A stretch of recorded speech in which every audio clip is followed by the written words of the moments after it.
नमस्कार। हमारे चैनल में आपका हार्दिक स्वागत है। आइए सुनते हैं सकट चौथ व्रत की कथाएं। व्रत से पूरी होंगी हर मनोकामनाएं। प्रत्येक मास में 2 चतुर्थी होती है। अमावस्या के बाद आने वाली शुक्ल पक्ष की चतुर्थी को विनायक चतुर्थी तथा पूर्णिमा के बाद आने वाली कृष्ण पक्ष की चतुर्थी को संकष्टी चतुर्थी कहते हैं। नारद पुराण के अनुसार माघ मास के कृष्ण पक्ष की चतुर्थी के व्रत का बहुत महत्व है। इस चतुर्थी को माघी चौथ, सकट चौथ या तिल चौथ भी कहा जाता है। गणेश जी की कृपा पाने के लिए वैसे तो कोई भी इस व्रत को कर सकता है, लेकिन अधिकांश सुहागिन स्त्रियां ही इस व्रत को परिवार की सुख समृद्धि के लिए करती हैं।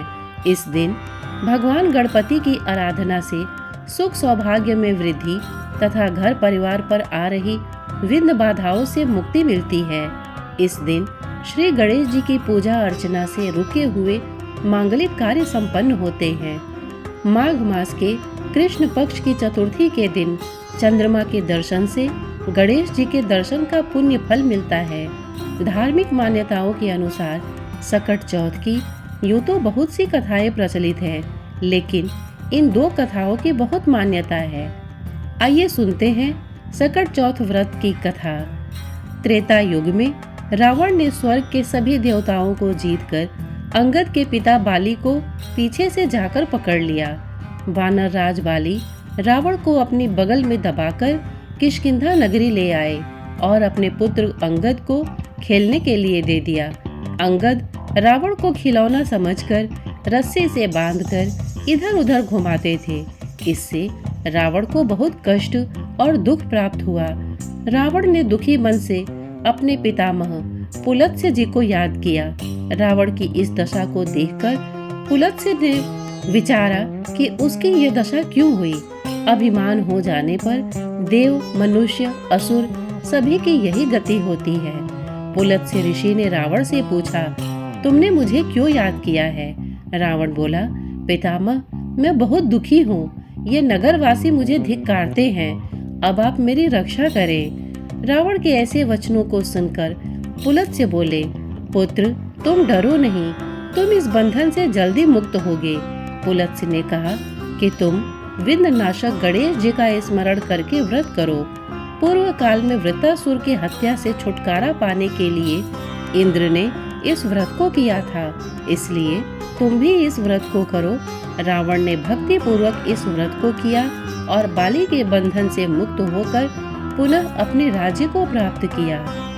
श्रोतागण, ये थी सकट चौथ व्रत की पहली कथा। आइए अब सुनते हैं सकट चौथ व्रत की दूसरी कथा। पौराणिक मान्यता के अनुसार एक बार देवों के देव महादेव शिव जी ने कार्तिकेय व गणेश जी से पूछा कि तुम में से कौन देवताओं के कष्टों का निवारण कर सकता है। तब कार्तिकेय व गणेश जी दोनों ने ही स्वयं को इस कार्य के लिए सक्षम बताया। इस पर भगवान शिव ने कहा कि तुम दोनों में से जो भी सबसे पहले पृथ्वी की परिक्रमा करके आएगा, वही देवताओं की मदद करने जाएगा। ये वचन सुनते ही कार्तिकेय अपने वाहन मोर पर बैठकर पृथ्वी की परिक्रमा के लिए निकल गए, परंतु गणेश जी विचार मग्न हो गए कि वे चूहे के ऊपर चढ़कर सारी पृथ्वी की परिक्रमा करेंगे तो इस कार्य में उन्हें बहुत समय लग जाएगा। तभी उन्हें एक उपाय सूझा। वे अपने स्थान से उठे और अपने माता पिता की साथ परिक्रमा करके वापस बैठ गए। परिक्रमा करके लौटने पर कार्तिकेय ने स्वयं को विजयी बताया। शिव जी ने गणेश जी से पृथ्वी की परिक्रमा न करने का कारण पूछा।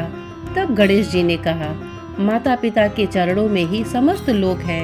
यह सुनकर भगवान शिव ने गणेश जी को देवताओं के संकट दूर करने की आज्ञा दी और गणेश जी को आशीर्वाद दिया कि चतुर्थी के दिन जो तुम्हारा श्रद्धा पूर्वक पूजन करेगा और रात्रि में चंद्रमा को अर्घ्य देगा, उसके सभी कष्ट दूर हो जाएंगे।